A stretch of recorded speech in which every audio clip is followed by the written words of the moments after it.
But just a few words then about why I think we need strategy, and also why a lot of people that have thought about strategic work thinks we need strategy, and why it needs to be this process and this action and this strategy that is kind of a rolling document, not something static, not something fixed.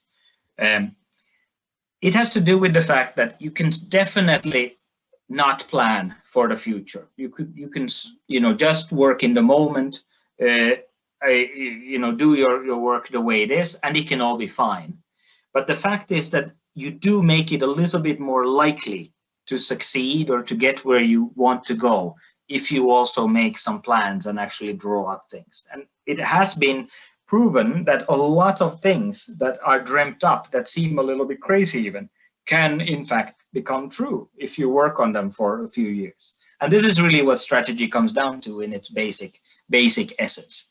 So it's about dreaming a little bit bigger than what you have today in front of you, and making those dreams somewhat realistic, and making sure that they are on a sound basis, and that they actually would be doable, and then really going ahead with it and actually doing it.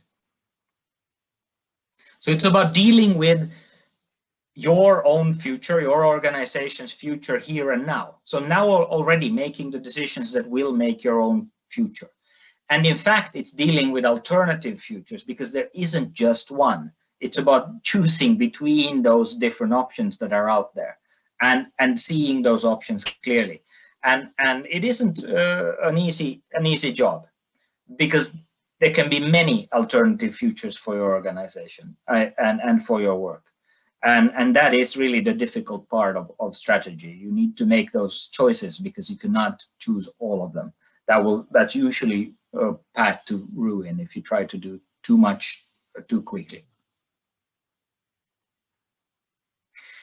So on one hand, you need to be able to think up that alternative reality that is most important for your institution. So do you want to be the institution that cooperates with Africa in 10 years, or do you want to be the institution that helps the neighboring countries to Europe develop their vet systems in the future in years, or do you want to be the vet institution that has the most students on mobility periods to the most qualitative places throughout Europe in the future?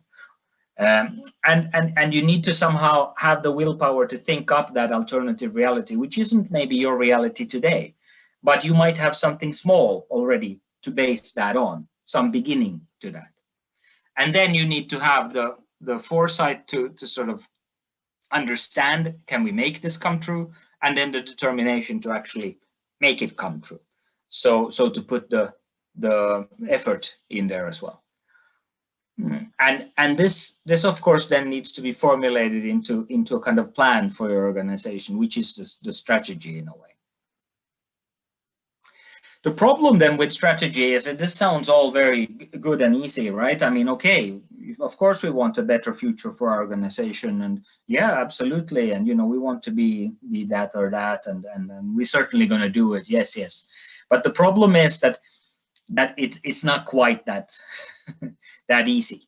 There's a lot of mystification around this, because it has to do with choices. It always is. It can be felt as a punishment by parts of the organization when choices are made. And it can be a bit sort of feeling like a mystified thing that, why is this suddenly so important when previously that was important, and there's a lot of these sort of things.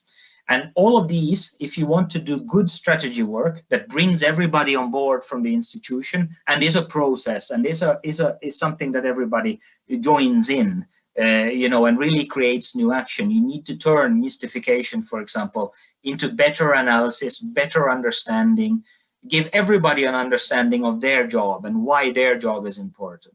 You need to create meaning in the organization, not punish people because what they've been working on before is not anymore maybe the most important thing. But you need to create meaning for them, for their work. You need to involve everybody rather than have a very few choosing the true future for your organization. So this is certainly not a management job only. This is a job for the whole institution to create a good strategy. And it goes for a general strategy, but it goes for also an internationalization strategy. And it also goes for the private sector, for the public sector, and for schools and vet colleges. So it's the same everywhere. I've worked with strategies in all of these sectors, and it's always the same. Involve as many people as you can in a meaningful enough way. Help them to create meaning for their own work, and help them to understand their own work and analyze their work better. Then you make good strategy. And you need to do this partially through compelling narratives and stories that can kind of visualize for them why we're doing this work. You need to create concrete actions and difference in the daily work, and you need to put it in practice. So you cannot inform people about a strategy. It's about really involving them in creating it and making it come true. And certainly not strategy as a report, but strategy as action. But strategy is also a little bit more than forecasting, and I still want to underline this, really, because it can sometimes be a little bit confused with the two.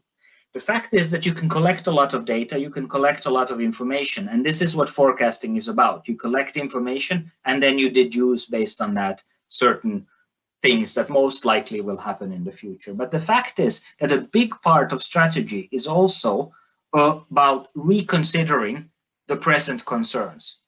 So taking what is fact today, but reconsidering them and saying, do they need to be exactly like this? Do we need to have these concerns and this present surroundings exactly the way they are? Do we understand our past in the right way? Do we understand the things that have happened in our organization in the right way, the important moments in our organization?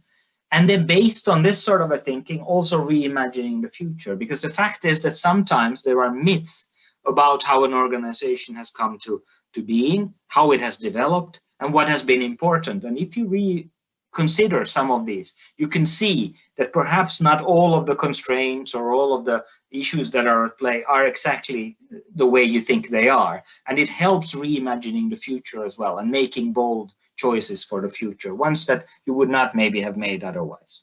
So in that sense, I like to also draw this, forecasting can be important information and analysis for what you're doing, but it's not just about that when you do strategy work.